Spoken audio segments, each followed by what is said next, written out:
Hi, I'm a Sri Lankan woman living in Canada. I travel solo. This is something we don't see often. So I decided to change it by traveling solo. අයිබෝවන් මම කැනඩාවේ ජීවත් වන ශ්‍රී ලංකාවෙන් ගිය කැනේඩියානු ශ්‍රී ලාංකිකයෙක්. මම තනිවම සංචාරය කරන කෙනෙක්. ඔබටත් පුළුවන් මගේ සංචාරයන් විඳින්න. උඩු යටිකුරු මම දැන් ඉන්නේ උඩු යටිකුරු වෙලා. අපි හිතමු මොන වගේ අවස්ථාවලද අපි උඩු යටිකුරු වෙන්නේ. අපිට ස්විප් එකක් අදන වෙලාවක මොන වගේ වෙයිද? නැත්තම් අපි සබාදාමට හොඳට සලකනවා.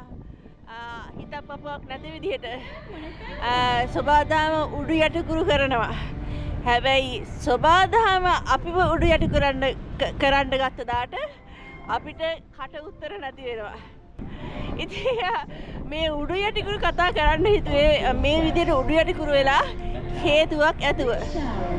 මොකක්ද හේතුව?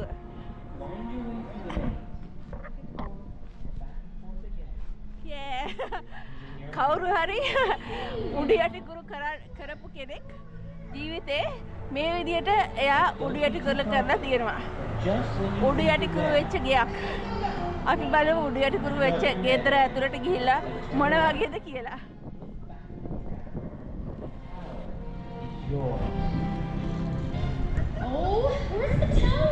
උඩු යටි කුරු ගෙදර. ඉතින් ඔන්න එහෙනම් අපි මේ උඩු යටි කුරු වුණ ගෙදර තොරතුරු හොයන්න යන්න. ටිකට් එකක් ගත්තා.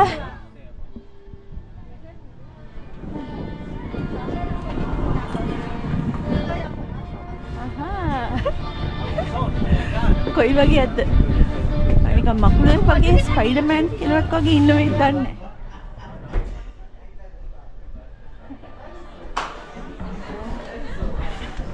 මට මෙතනට එන්න ඕන වෙලා තිබ්බේ.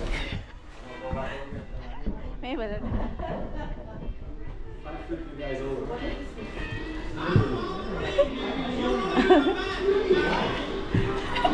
කුසිය උඩු යටිකුරු කුසියක්. මේ මේස්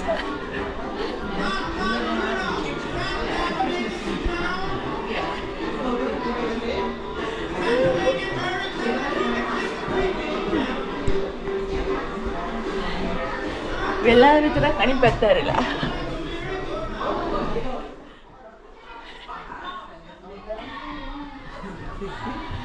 No, the stove. That's the stove.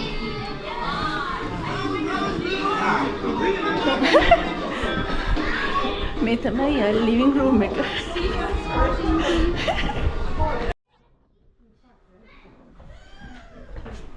මේ බලන්න.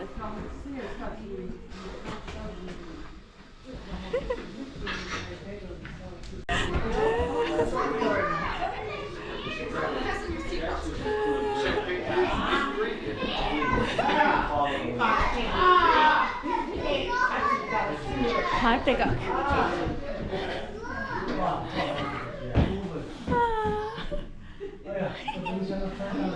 හලෝ.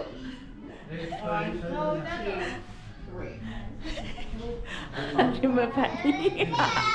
මට ඉන්න ඕන වෙලා තිබුණේ දැන්.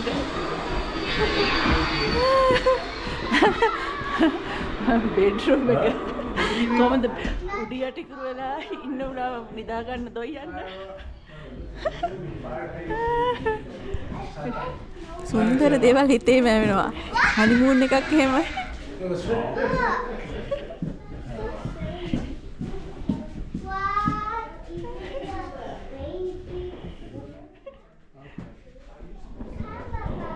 උඩු යටිකුරු දොයෑම. මෙන්න බබාලා දොයන හැටි.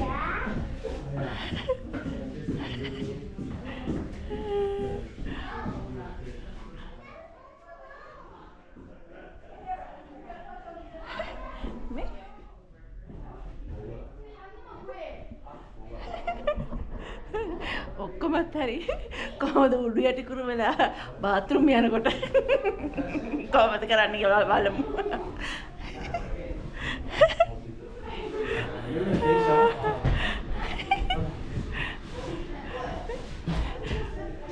laundry.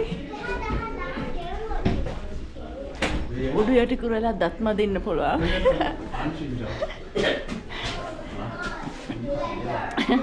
කොහමද?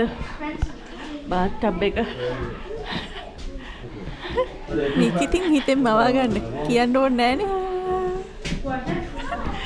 කාටද දන්නේ මේ වගේ උඩු යටි කුරු අයිඩියා එකක් ආවේ නේද?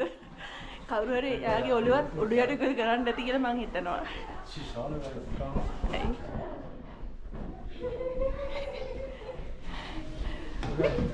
Music.